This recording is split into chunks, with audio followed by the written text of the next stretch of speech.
Hi everyone, welcome back to day 6 of Basic English Grammar series. ಇವತ್ತು ನಾವು 10 grammar rules ಅನ್ನ ಕಲಿಯೋಣ. 10 grammar tips ಅಂತಾನು ಹೇಳ್ಬೋದು. ಸೊ ಈ 10 ಗ್ರಾಮರ್ ರೂಲ್ಸ್ ಅನ್ನ ನೀವು ಯೂಸ್ ಮಾಡೋದ್ರಿಂದ ತುಂಬಾ ಮಿಸ್ಟೇಕ್ಸ್ ಗಳನ್ನ ನೀವು ಕಡಿಮೆ ಮಾಡಬಹುದು. So let's get started. The first one, so a name starts with capital letter. ಅಂದ್ರೆ ಯಾವುದೇ ಒಂದು ಸೆಂಟೆನ್ಸ್ ಅಲ್ಲಿ ಯಾವಾಗಲೂ ನೇಮ್ ಇರುವಾಗ, ಸೊ ಯಾವುದೇ ಒಂದು ಸೆಂಟೆನ್ಸ್ ಅಲ್ಲಿ ನೇಮ್ ಅಂತ ಬಂದಾಗ ಅಂದ್ರೆ ಒಂದು ಹೆಸರಿದ್ದಾಗ ಅದು ಯಾವಾಗಲೂ ಫಸ್ಟ್ ಲೆಟರ್ ನಿಮಗೆ ಕ್ಯಾಪಿಟಲ್ ಅಲ್ಲಿ ಇರುತ್ತೆ. So capital letter, small letters ಗೊತ್ತಿರುತ್ತೆ, ರೈಟ್? ಸೊ ಕ್ಯಾಪಿಟಲ್ ಲೆಟರ್ ಅಲ್ಲಿ ಇರುತ್ತೆ. ಅದೇ ಹೆಸರು ನೋಡಿ, ಇಲ್ಲಿ ಪ್ರಿಯಾ ಈಸ್ ಹಿಯರ್. ಇದರಲ್ಲಿ ಪ್ರಿಯಾ ಅನ್ನೋ ವರ್ಡ್ ಎಲ್ಲಿದೆ? Is Priya there. ಸೊ ಇದರಲ್ಲಿ ಪ್ರಿಯಾ ಅನ್ನೋ ವರ್ಡ್ ಎಲ್ಲಿದೆ? ಸೆಕೆಂಡ್ ಪೊಸಿಷನ್ ಆರ್ ಮಿಡಲ್ ಅಲ್ಲಿ ಇದೆ. ಸೊ ಲಾಸ್ಟ್ ಸೆಂಟೆನ್ಸ್ ಅಲ್ಲಿ ಈಸ್ ದಟ್ ಪ್ರಿಯಾ, ಇದರಲ್ಲಿ ಪ್ರಿಯಾ ಅನ್ನೋ ವರ್ಡ್ ಲಾಸ್ಟ್ ಅಲ್ಲಿ ಇದೆ. ಸೊ ಎಲ್ಲೇ ನಾವು ಯೂಸ್ ಮಾಡುವಾಗ್ಲೂ ಹೆಸರನ್ನ ಇರುವಾಗ ಅದು ಯಾವುದ್ರದ್ದೇ ಆಗಲಿ, ನೌನ್ ವರ್ಡ್ ಇರುವಾಗ ನಾವು ಯಾವಾಗಲೂ ಅದನ್ನ ಕ್ಯಾಪಿಟಲ್ ಲೆಟರ್ ಅಲ್ಲಿ ಯೂಸ್ ಮಾಡಬೇಕು. ಫಸ್ಟ್ ಲೆಟರ್ ಯಾವಾಗಲೂ ಕ್ಯಾಪಿಟಲ್ ಆಗಿ ಇರಬೇಕು. Next one, I always should be return in a capital letter. So I ಅಂದ್ರೆ ನಾನು ಅಂತ ಅರ್ಥ. ಅದನ್ನ ನೀವು ಸ್ಟಾರ್ಟಿಂಗ್ ಅಲ್ಲಿ ಇದ್ದಾಗ್ಲೂ ಕ್ಯಾಪಿಟಲ್ ಲೆಟರ್ ಅಲ್ಲಿ ಇರಬೇಕು, ಮಿಡಲ್ ಅಲ್ಲಿ ಇರುವಾಗ್ಲೂ ಅಂಡ್ ಲಾಸ್ಟ್ ಅಲ್ಲಿ ಇರುವಾಗ್ಲೂ. ಸೊ ಎಲ್ಲೇ ಇದ್ರೂ ಐ ಅನ್ನೋ ವರ್ಡ್ ಯಾವಾಗಲೂ ಕ್ಯಾಪಿಟಲ್ ಲೆಟರ್ ಅಲ್ಲಿ ಇರಬೇಕು. Next one, any sentence starts with a capital letter and ends with a full stop, exclamation mark and question mark. So full stop ಗೊತ್ತಿರುತ್ತೆ ಎಲ್ರಿಗೂ, and this is your exclamation mark and this is your question mark. So sentences ಅನ್ನ ನೋಡಿ, I teach English, right? ಇಲ್ಲಿ full stop ಇದೆ. I teach English. Do you learn English? So ಇದರಲ್ಲಿ again question mark. What a great idea, ಇಲ್ಲಿ exclamation mark ಇದೆ. So ಯಾವುದೇ sentence ಇದ್ರೆ ಅದು ಎಂಡ್ ಆಗೋದು ನಿಮಗೆ full stop, question mark R exclamation mark. Fourth one, the structure of a basic positive sentences. So ಒಂದು ಸೆಂಟೆನ್ಸಿನ structure ಹೇಗಿರಬೇಕು ಅಂತ ಅಂದ್ರೆ, ಫಸ್ಟ್ ಸಬ್ಜೆಕ್ಟ್ ಇರುತ್ತೆ, next verb and next is object. So subject ಅಂತ ಅಂದರೆ ಮೇನ್ ಇಂಪಾರ್ಟೆಂಟ್ ಏನಿರುತ್ತೆ, ಇವಾಗ ಕನ್ನಡ ಗ್ರಾಮರಲ್ಲಿ ನಾವು ಹೇಳ್ತೀವಿ ಕ್ರಿಯಾಪದ, ಕರ್ತೃ ಅಂತ ಹೇಳ್ತೀವಲ್ಲ. ಸೊ ಕರ್ತೃ ಏನಿದೆ ಅದು ನಿಮಗೆ ಸಬ್ಜೆಕ್ಟ್ ಆಗಿರುತ್ತೆ, ರೈಟ್? ಯು ಅನ್ನೋದು ಇಲ್ಲಿ ಸಬ್ಜೆಕ್ಟ್, ಲರ್ನ್ ಅನ್ನೋದು ವರ್ಬ್, ಇಂಗ್ಲಿಷ್ ಅನ್ನೋದು object. So sentence is you learn English. Meera goes to school. So Meera ಅನ್ನೋದು main point, right? So Meera subject, goes ಅನ್ನೋದು verb and to school is a object. Object ಅಂತ ಅಂದರೆ sentence ಅನ್ನ continue ಮಾಡಲಿಕ್ಕೆ ಏನು word ಅನ್ನ ಯೂಸ್ ಮಾಡ್ತೀವಲ್ಲ ಅದನ್ನ ನಾವು ಆಬ್ಜೆಕ್ಟ್ ಅಂತ ಹೇಳ್ತೀವಿ. I like oranges. So I ಅನ್ನೋದು ಇಲ್ಲಿ ಸಬ್ಜೆಕ್ಟ್, ಲೈಕ್ ಅನ್ನೋದು verb and oranges is a object. Next one, in every sentence there should be one subject, one verb. So Priya is subject, learns is verb and English is object. So ಈ sentence ನೋಡಿ, Priya goes ಅಂದ್ರೆ ಪ್ರಿಯಾ ಹೋಗ್ತಾಳೆ ಅಂತ ಅರ್ಥ. So Priya ಹೋಗ್ತಾಳೆ ಅಂದ್ರೆ meaningful ಇದೆ ಅಲ್ಲ ಇದರಲ್ಲಿ, ಪ್ರಿಯಾ ಹೋಗ್ತಾಳೆ. ಸೊ ಎಲ್ಲೋ ಒಂದ್ ಕಡೆ ಹೋಗ್ತಾಳೆ, ಅದು ಡಿಫೈನ್ಡ್ ಇಲ್ಲ, ಬಟ್ ಪ್ರಿಯಾ ಹೋಗ್ತಾಳೆ, ಪ್ರಿಯಾ ಗೋಸ್ ಅನ್ನೋದು ಒಂದು ಕಂಪ್ಲೀಟ್ ಸೆಂಟೆನ್ಸ್. ಸೊ ಸಬ್ಜೆಕ್ಟ್ ಮತ್ತೆ ವರ್ಬ್ ಇರಲೇಬೇಕು, ಆಬ್ಜೆಕ್ಟ್ ಇದ್ರೂ ಪರವಾಗಿಲ್ಲ, ಇಲ್ಲದೆ ಇದ್ರೂ ಪರವಾಗಿಲ್ಲ. ಸೊ ಈ ಸೆಂಟೆನ್ಸ್ ಅಲ್ಲಿ ನಾವು ಆಬ್ಜೆಕ್ಟ್ ಅನ್ನು ಯೂಸ್ ಮಾಡಿದೀವಿ, ಈ ಸೆಂಟೆನ್ಸ್ ಅಲ್ಲಿ ಆಬ್ಜೆಕ್ಟ್ ಇಲ್ಲ, ಬಟ್ ಸ್ಟಿಲ್ ಎರಡು ಸೆಂಟೆನ್ಸ್ ನಮಗೆ ಕರೆಕ್ಟ್ ಆಗಿದೆ. And one more thing, in imperative sentences subject is understood as you. Okay, so ಇಲ್ಲಿ ನೋಡಿ, ಕೆಲವೊಂದು ಸಾರಿ ನಾವು ಯೂಸ್ ಮಾಡ್ತೀವಿ ಗೋ ಅಂತ ಹೇಳ್ತೀವಿ, ರೈಟ್? ಗೋ ಅಂದ್ರೆ ಹೋಗು, ಸೇ ಅಂದ್ರೆ ಹೇಳು, ಸ್ಪೀಕ್ ಅಂದ್ರೆ ಮಾತಾಡು. ಸೊ ಈ ತರ ಹೇಳ್ತೀವಿ ನಾವು, ರೈಟ್? ಗೋ. ಸೊ ಇದರ ಅರ್ಥ ಏನು? ಅದು ಯಾರು ಮುಂದೆ ಇದ್ದಾರೆ ಅವ್ರಿಗೇನೆ ಅಂತ ನಮ್ಗೆ ಗೊತ್ತಿರುತ್ತೆ, ರೈಟ್? ಅದರ ಅರ್ಥ ಏನು? ಯು ಗೋ, ನೀನು ಹೋಗು ಅಂತ ಅರ್ಥ. ಸೊ ಅದು ಅಂಡರ್ಸ್ಟುಡ್ ಆಗಿದೆ. ಸೊ ಕೆಲವೊಂದು ಸರಿ ನಾವು ಗೋ ಅಂತಾನೆ ಹೇಳ್ತೀವಿ, ಸೇ ಅಂತ ಹೇಳ್ತೀವಿ, ಸ್ಪೀಕ್ ಅಂತ ಹೇಳ್ತೀವಿ, ಟಾಕ್ ಅಂತ ಹೇಳ್ತೀವಿ. So like that. Imperative sentences ಅಂದ್ರೆ ಜಸ್ಟ್ ನಾವು ಒಂದೇ ವರ್ಡ್ ಅನ್ನ ಯೂಸ್ ಮಾಡಿರ್ತೀವಿ, ಸೇ, ಗೋ, ಈ ತರ ಸೆಂಟೆನ್ಸಸ್ ಅನ್ನ ನಾವು ಇಂಪರೇಟಿವ್ ಸೆಂಟೆನ್ಸಸ್ ಅಂತ ಹೇಳ್ತೀವಿ. ಸೊ ಅದರ ಅರ್ಥ ಏನಾಗಿರುತ್ತೆ? ಯು ಅನ್ನೋ ವರ್ಡ್ ಆಲ್ರೆಡಿ ಇದೆ ಅನ್ನೋ ಮೀನಿಂಗ್ ಅಲ್ಲಿ ಬರುತ್ತೆ. Clear? Next one, the subject and verb must agri in numbers. ಅಂದ್ರೆ ಸಿಂಗ್ಯುಲರ್ ಸಬ್ಜೆಕ್ಟ್ ಇದ್ದಾಗ ಸಿಂಗ್ಯುಲರ್ ವರ್ಬ್ ಯೂಸ್ ಮಾಡಬೇಕು, ಪ್ಲೂರಲ್ ಸಬ್ಜೆಕ್ಟ್ ಇದ್ದಾಗ ಪ್ಲೂರಲ್ ವರ್ಬ್ ಯೂಸ್ ಮಾಡಬೇಕು. ಸೊ ಎಕ್ಸಾಂಪಲ್ಸ್ ನೋಡಿ, Priya works in a company. So Priya ಅನ್ನೋದು ಇಲ್ಲಿ ಸಿಂಗ್ಯುಲರ್ ಸಬ್ಜೆಕ್ಟ್, ರೈಟ್? ಪ್ರಿಯಾ ಅಂತ ಒಬ್ಬಳೇ ಇದ್ದಾರೆ, ರೈಟ್? ಸಬ್ಜೆಕ್ಟ್ ಸಿಂಗ್ಯುಲರ್ ಪ್ಲೂರಲ್ ಗೊತ್ತಿರಬಹುದಲ್ಲ ನಿಮ್ಗೆ. ಸಿಂಗ್ಯುಲರ್ ಅಂದ್ರೆ ಏಕವಚನ, ಪ್ಲೂರಲ್ ಅಂದ್ರೆ ಬಹುವಚನ. ಸೊ ಪ್ರಿಯಾ ಅನ್ನೋದೇನು, ಇಲ್ಲಿ ಒಬ್ಬರೇ ಇದ್ದಾರೆ, ರೈಟ್? ಅದೇನಾಗುತ್ತೆ? ಸಿಂಗ್ಯುಲರ್ ಆಗುತ್ತೆ. ಸೊ ಸಬ್ಜೆಕ್ಟ್ ನಮಗೆ ಸಿಂಗ್ಯುಲರ್ ಆಗಿದೆ. ಸೊ ನಮಗೆ ವರ್ಬ್ ಕೂಡ ಹೇಗಿರಬೇಕು? ಸಿಂಗ್ಯುಲರ್ ಆಗಿರಬೇಕು, ರೈಟ್? ಸೊ ಅವಾಗ ವರ್ಕ್ಸ್ ಅಂತ ಯೂಸ್ ಮಾಡಬೇಕು. ಆ್ಯಂಡ್ ಒನ್ ಮೋರ್ ಥಿಂಗ್, ನೀವು ವರ್ಬ್ ಅಂದರೆ ಕ್ರಿಯಾಪದವನ್ನು ಯೂಸ್ ಮಾಡ್ತಿರುವಾಗ ವರ್ಕ್ ಅಂತ ಇದ್ದರೆ ಅದು ನಿಮಗೆ ಸಿಂಗ್ಯುಲರಲ್ಲಿ ಯೂಸ್ ಮಾಡುವಾಗ ವರ್ಕ್ಸ್ ಅಂತ ಆಗುತ್ತೆ. ವರ್ಬಲ್ಲಿ ಏನಾಗುತ್ತೆ, ಇದು ನಮಗೆ ಪ್ಲೂರಲ್ ಆಗಿರುತ್ತೆ, ಎಸ್ ಅಂತ ಹಾಕಿದಾಗ ಅದು ನಿಮಗೆ ಸಿಂಗ್ಯುಲರ್ ಆಗುತ್ತೆ. ಸೊ ಇಲ್ಲೇನಾಗುತ್ತೆ, Priya works in a company. ನಾವು ವರ್ಕ್ ಅಂತ ಹೇಳಬಾರ್ದು, Priya work in a company ಅಂತ ಹೇಳಬಾರ್ದು, Priya works in a company. ಈ ಸೆಂಟೆನ್ಸಲ್ಲಿ ನೋಡಿ, Priya and Riya work in a company. So ಇಲ್ಲಿ ನಿಮಗೆ ಪ್ರಿಯಾ ರಿಯಾ ಇಬ್ಬರಿದ್ದಾರೆ, ಏನಾಗುತ್ತೆ, ಇದು ಪ್ಲೂರಲ್ ಆಗುತ್ತೆ. ಸೊ ಸಬ್ಜೆಕ್ಟ್ ನಮಗೆ ಎಲ್ಲಿದೆ, ಪ್ಲೂರಲ್ ಅಲ್ಲಿದೆ.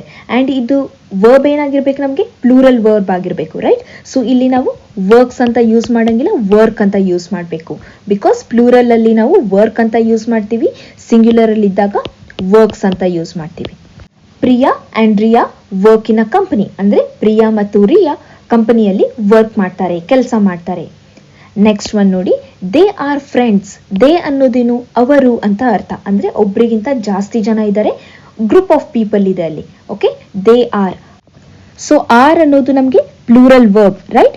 ಸೊ ಈಸ್ ಅನ್ನೋದು ಸಿಂಗ್ಯುಲರ್ ಆಗಿದ್ದಾಗ ಪ್ಲೂರಲ್ ಅಲ್ಲಿ ನಾವು ಆರ್ ಅಂತ ಹೇಳ್ತೀವಿ, right. For example, she is, right. ಇದು ಒಬ್ಬಳೇ ಇದ್ದಾಳೆ, ಒಂದೇ ಹುಡುಗಿ ಬಗ್ಗೆ ನಾವು ಮಾತಾಡ್ತಾ ಇದ್ದೀವಿ, ಶಿ ಈಸ್.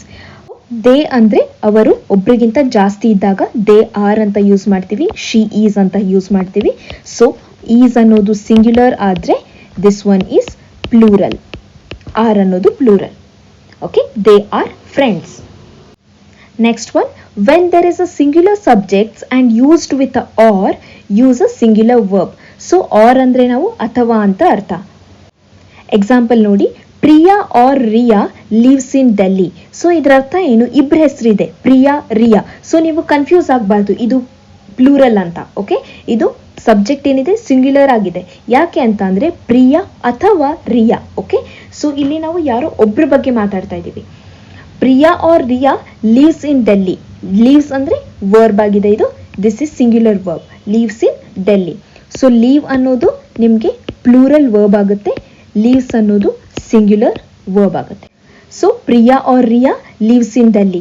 ಸೊ ಇಲ್ಲಿ ನಾವು ಸಿಂಗ್ಯುಲರ್ ವರ್ಬ್ ಅನ್ನೇ ನಾವು ಯೂಸ್ ಮಾಡಬೇಕು. ಯಾಕೆ ಅಂತಂದ್ರೆ ಇಲ್ಲಿ ನಾವು ಯಾರ್ದೋ ಒಬ್ಬರ ಬಗ್ಗೆ ಮಾತಾಡ್ತಾ ಇದ್ದೀವಿ. ಪ್ರಿಯಾ ಅಥವಾ ರಿಯಾ ಡೆಲ್ಲಿಯಲ್ಲಿ ಇರ್ತಾರೆ ಅಥವಾ ವಾಸ ಮಾಡ್ತಾರೆ ಅಂತ ಅರ್ಥ. Either Priya or Riya lives in Delhi. So ಯಾರೋ ಒಬ್ರು ಇರ್ತಾರೆ, ಇಲ್ಲಿ ಪ್ರಿಯಾ ಅಥವಾ ರಿಯಾ ಯಾರೋ ಒಬ್ರು ಇರ್ತಾರೆ ಅಂತ ನಾವಿಲ್ಲಿ ಹೇಳ್ತಾ ಇದ್ದೀವಿ. It is a positive statement. And next one, neither Priya nor Riya lives in Delhi. So I hope this is clear.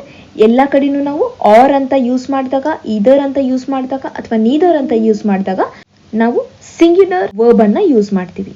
Either R neither ನಾರ್ ಈ ತರ ವರ್ಡ್ಸ್ ಅನ್ನ ಯೂಸ್ ಮಾಡಿದಾಗ ನಾವು ಸಿಂಗ್ಯುಲರ್ ವರ್ಬ್ ಅನ್ನ ಯೂಸ್ ಮಾಡ್ತೀವಿ. Next one, it's and it's both are different. So ಒಂದು it's ಏನಿದೆ ಎಫಾಸ್ಟಫಿ ಎಸ್ ಇಂದ ಇದೆ, ಅಂಡ್ ಈ ಇಟ್ಸ್ ಏನಿದೆ ಎಫಾಸ್ಟಫಿ ಇಲ್ಲ. ಈ ಎರಡಕ್ಕೂ ಮೀನಿಂಗ್ ಡಿಫ್ರೆಂಟ್ ಆಗಿದೆ. ಐ ಟಿ ವಿತ್ ಎಫಾಸ್ಟಫಿ ಎಸ್ ಏನಿದೆ, ಇದಕ್ಕೆ ನಾವು ಹೇಗೆ ಹೇಳ್ತೀವಿ, ಇಟ್ ಈಸ್ ಅಂತ ಹೇಳ್ತೀವಿ ಅಥವಾ ಇಟ್ ಹ್ಯಾಸ್ ಅಂತ ಹೇಳ್ತೀವಿ. ಇದು ನಮಗೆ ಸಿಚುವೇಶನ್ ಪ್ರಕಾರ ನಾವು ಯೂಸ್ ಮಾಡಬೇಕಾಗುತ್ತೆ. It is getting dark. So ನಾವು ಏನು ಹೇಳ್ಬೋದು, ಇದನ್ನ ಇಟ್ಸ್ ಗೆಟಿಂಗ್ ಡಾರ್ಕ್ ಅಂದರೆ ಇದು ಕತ್ಲೆ ಆಗ್ತಾ ಇದೆ, ಇವಾಗ ಕತ್ಲೆ ಆಗ್ತಾ ಇದೆ ಅಂತ ಹೇಳ್ತೀವಲ್ಲ, ಹಾಗೆ it's getting dark. And one more, it has ಅಂತಲೂ ಹೇಳ್ತೀವಿ, ಆವಾಗಲೂ ನಾವು ಈ ವರ್ಡನ್ನು ಯೂಸ್ ಮಾಡ್ಬೋದು.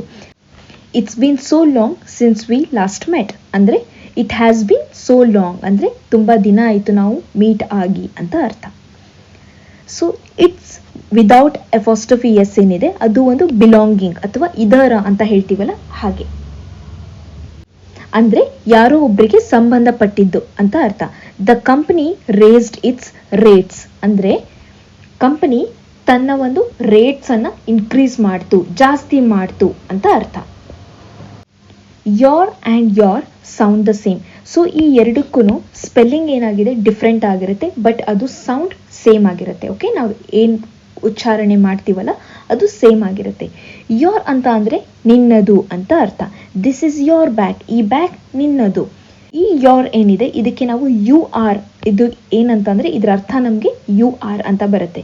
You are doing good. So ನಾವು ಹೇಗೆ ಹೇಳ್ಬೋದು, ಫಾಸ್ಟಾಗಿ ಮಾತಾಡುವಾಗ you are doing good. So you are doing good ಅಂತ ಹೇಳ್ತೀವಿ. ಕ್ಲಿಯರ್?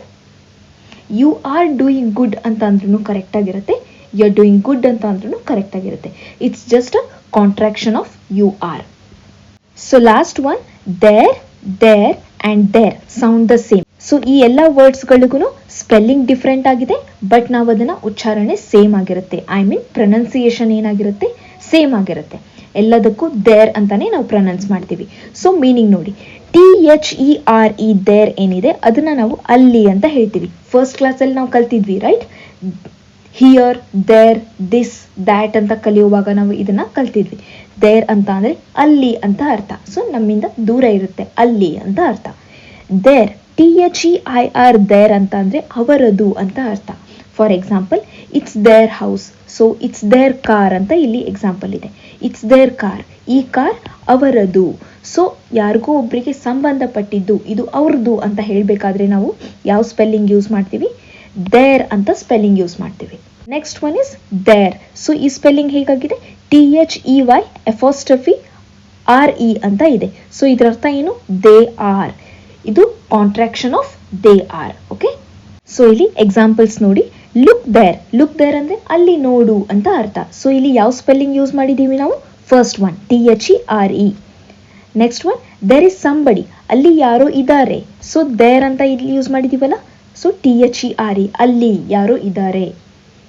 ಇಟ್ಸ್ ದೇರ್ ಕಾರ್, ಈ ಕಾರ್ ಅವರದು. ಸೊ ಯಾವ ಸ್ಪೆಲ್ಲಿಂಗ್ ಯೂಸ್ ಮಾಡ್ತೀವಿ? THEIR, it's their car. They are going to home, so they are going to home. So ನಾವು ಹೇಗೆ use ಮಾಡ್ಬೋದು? THEY and RE ಅಂತಾನು ಯೂಸ್ ಮಾಡ್ಬೋದು. They are going home. So fast ಆಗಿ ನಾವು ಮಾತಾಡುವಾಗ ದೇ ಆರ್ ಗೋಯಿಂಗ್ ಹೋಮ್ ಅಂತ ಹೇಳ್ತೀವಿ, right? I hope these 10 rules are clear. ಎಲ್ಲ ಅರ್ಥ ಆಗಿದೆ ಅಂತ ಅನ್ಕೊಳ್ತೀನಿ.